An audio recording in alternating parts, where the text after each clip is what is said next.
पास में फिर से मौजूद हूँ। इन्होंने कई गाने गाया है मनीष कश्यप के ऊपर।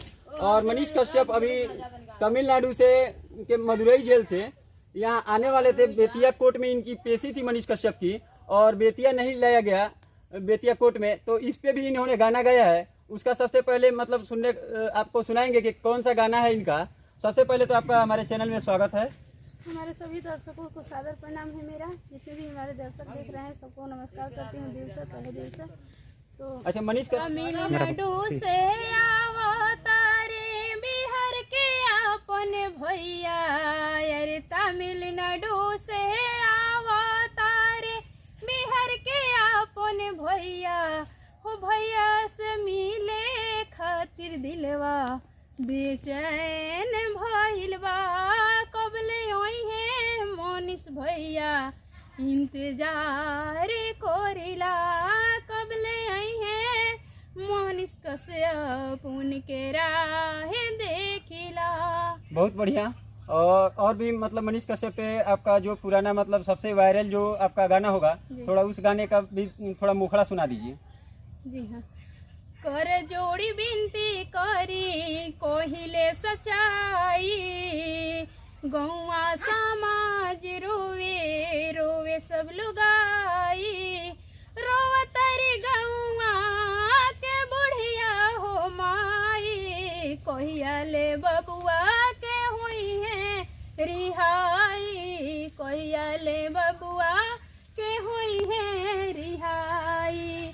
जब से भैया जेल में गईले बिहार बा उदास हो, रोता रे चाचा भैया रोता रे बाप हो, कबले का भैया के हुई है रिहाई, रोता रे गौआ के बुढ़िया हो माई। बहुत बढ़िया। और आपसे एक सवाल है कि अगर आप मतलब जो गाना गाती हैं अश्लीलता मुक्त जो गाना है आपका, और सोहर गाती है, सब मतलब गाती हैं जो कहीं से उतना अश्लील उसमें नहीं होता है, जो कि अकेले बैठ कर सुनना पड़े मजबूरी में, और फैमिली के साथ अगर कहीं कोई आपका गाना बज रहा है तो वहाँ से बेटी बहन बैठी है तो वहाँ से उठ के भागना पड़े, ऐसा आपका कोई गाना अभी तक आया नहीं है क्या? इस तरह का गाना आपका नहीं चलता है तो आप भी अश्लील गाना गाएंगे? जैसे कि तान्या झा और भी कई सारे कलाकार हैं जो मतलब भोजपुरी गा के, टुनटुन यादव है, ऐसे मतलब बहुत सारे कलाकार भागना चाहते हैं, क्या आप भी शॉर्टकट पकड़ेंगे क्या? नहीं, ऐसा पकड़ना होता तो हम ऐसा गाना क्यों ही गाते, क्योंकि हम तो उस सब के खिलाफ हैं, अश्लीलता के खिलाफ हैं। और हमारा मकसद भी ये है कि हम आगे बढ़ें और अपने समाज में स्वच्छता लाए, अपने समाज स्वच्छ में मतलब गाना, साफ सुथरा गाना गाना चाहते हैं, जो कि मतलब पूरा फैमिली एक साथ मतलब बैठ के सुन सके, देख सके। अच्छा, तो एक सवाल है कि शॉर्टकट तरीका बहुत लोगों ने अपनाया है, बहुत लोग आपसे पहले भी आया था भोजपुरी में जो कि उनको सफलता नहीं मिला, तो मतलब अश्लील गाना चालू कर दिया। आप वादा करते हैं कि अश्लील गाना नहीं गाएंगे? लोग अगर समर्थन करते हैं, क्या आप अगर समर्थन कर रहे हैं, आपका गाना देख रहे हैं और उतना ज़्यादा फास्ट आपका नहीं देख पा रहा, कि अश्लील गाना कहीं ना कहीं बहुत ही ज़्यादा तेज़ी से मतलब बीच में ट्रोल हो रहा है, जैसे कि तान्या झा पत्रकारों को बुला के खुद ही ट्रोल करती है और ट्रोलिंग में आती है और कंट्रोवर्सी वो लोग पैदा करते हैं, और खुद उस गाने को जो नहीं प्रमोट होने वाला होता है उसको भी प्रमोट करता है लोग। तो आप वैसे वैसे गलत गाने वाले लोग के लिए भी कोई गाना बनाए हैं? जी हाँ, गाना बनाए हैं। जी, भोजपुरी के लिए, भोजपुरी माटी के लिए, हमारे बिहार के लिए।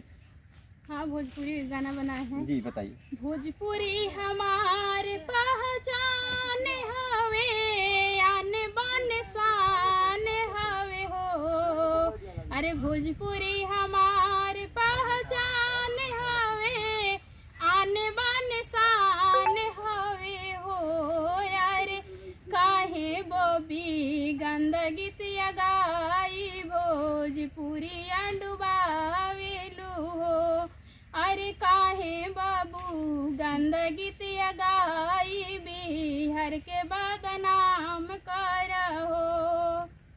बहुत बढ़िया, आपका गाना सुन के बहुत अच्छा लगा। भोजपुरी को मतलब आपने बहुत ही अच्छे से मतलब बचा के रखा अपने, और आपके कहीं से भी कोई भी गाना सुनते हैं उसमें कोई अश्लील नहीं होता। चलते चलते एक मनीष कश्यप के लिए एक और कोई मुखड़ा थोड़ा गा दीजिए जो आपके लिए सबसे अच्छा आपका मतलब गाना हो। भैया पत्रकार हउए, बिहार के स्वाभिमान हउए हो, मनीष भैया पत्रकार हउए,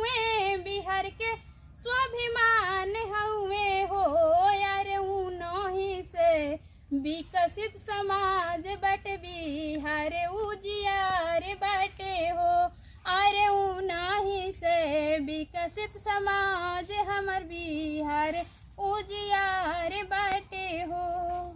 मैं उन सभी पत्रकार लोगों से भी कहना चाहूँगा जो कि अश्लील गाने गाते हैं, उनके पास जाते हैं और उनका और ट्रोलिंग करते हैं, तो हम चाहेंगे कि उन लोगों का बिल्कुल विरोध करें और वैसे लोगों का समर्थन ना करें और उन लोगों का बिल्कुल जूता मारने का कार्य करें। और जो लोग सामाजिक स्तर पे गाना गा रहे हैं, सामाजिक गाना गा रहे हैं, उनका समर्थन किया जाए, उनको बढ़ावा दिया जाए। और इनका यूट्यूब पे चैनल भी है, फिर से आप अपना चैनल का नाम बता दीजिए ताकि जो पहले लोग नहीं जानते हो, मतलब जो दर्शक हमारे चैनल पे आए हुए, उन लोग भी जान जाए कि आपका कौन सा मतलब चैनल है और कहाँ पे आपका मतलब गाना सब देखना चाहें, जो सामाजिक गाना है देख सकते हैं। आप सभी दर्शकों को मैं प्रार्थना करती हूँ कि आप लोग मेरे चैनल पर आइए। मेरे चैनल का नाम है उजाला गीत संगीत, तो आप लोग उजाला गीत संगीत पर आइए और अपना आशीर्वाद प्यार दुलार दीजिए, ज़्यादा से ज़्यादा सपोर्ट कीजिए। हमारे चैनल पर जो भी आए सब्सक्राइब कीजिएगा और वीडियो को फुल वॉच कीजिएगा। हाँ दोस्तों, इनके चैनल पे आप लोग जाइए और वीडियो देखिए। आप लोग पारिवारिक गाना इनके चैनल पे देखने को मिलेगा, जो भी होगा अश्लील मुक्त गाना मिलेगा। आप सभी लोगों से निवेदन है कि ऐसे कलाकारों का मदद किया जाए, हेल्प किया जाए और इनको प्यार दुलार दिया जाए, सपोर्ट कीजिए इनका, ताकि जो अभद्र गाना गाते हैं, पत्रकार लोगों से भी है जो ऐसे मतलब चाटुकार कुछ हैं जो वहाँ पे जा रहे हैं, वो लोग ना जाएं, उसका विरोध करें। और जो भी है सामाजिक स्तर पे